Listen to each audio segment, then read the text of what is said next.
শিশু আসিয়ার মৃত্যুতে শোকাহত পুরো দেশ, শোকাহত সরকার। সচিবালয়ে জরুরি সংবাদ সম্মেলন করে আসিয়ার মৃত্যুতে গভীর সমবেদনা জানান আইন উপদেষ্টা ডক্টর আসিফ নজরুল। আমাদের প্রধান উপদেষ্টা গভীর শোক জানিয়েছেন, এটার জন্য আমরা প্রত্যেকে শোকার্ত।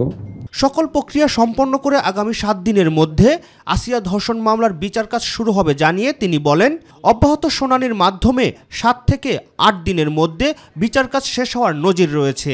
আজকেই পোস্টমর্টেম রিপোর্ট হবে, ডিএনএ রিপোর্ট, এটা একটা প্রক্রিয়া থাকে। আমরা আশা করছি আগামী 5 দিনের মধ্যে পেয়ে যাব। ডিএনএ স্যাম্পল কালেকশন করা হয়ে গেছে অলরেডি।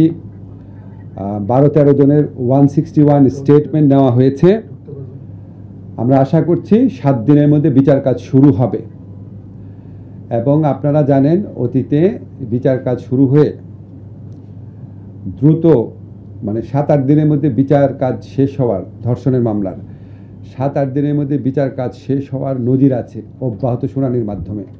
এ বিষয়ে সরকারের কোনো ভুল নেই জানিয়ে আইন উপদেষ্টা বলেন, এই ইস্যুকে কেন্দ্র করে দেশে কোনো নৈরাজ্য সৃষ্টি করলে সরকার তা বরদাস্ত করবে না। আমরা আমাদের দায়িত্ব পালন করব। এই ধরনের জঘন্য ঘটনা ঘটে গেলে মানুষের মন দুঃখ বেদনায় ভরে ওঠে। আমরাও মানুষ, আমাদের মন দুঃখ বেদনায় ভরে আছে। আমাদের কর্তব্য কর্মে কোনো রকম অবহেলা হবে না। কিন্তু আপনাদের কাছে অনুরোধ, এই ইস্যুকে কেন্দ্র করে যারা দেশে নৈরাজ্য সৃষ্টি করতে চায়, আপনারা তাদের দিকে লক্ষ্য রাখবেন। আমরা এই ইস্যুকে কেন্দ্র করে কোনো নৈরাজ্যকে আমরা বরদাস্ত করব না।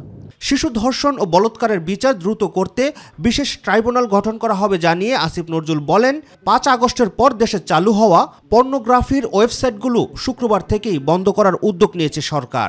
আমরা আশা করছি এই আগামী রোববার বা খুব দেরি হলে সোমবার, আশা করছি রোববারই আমরা নতুন আইন প্রণয়ন করে ফেলব।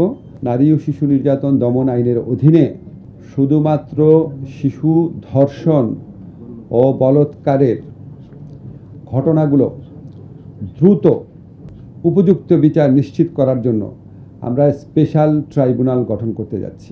রাকিব হাসান, মাইটিভি, ঢাকা। স্পেশাল ট্রাইব্যুনালটা করা হবে অন্যান্য ধর্ষণ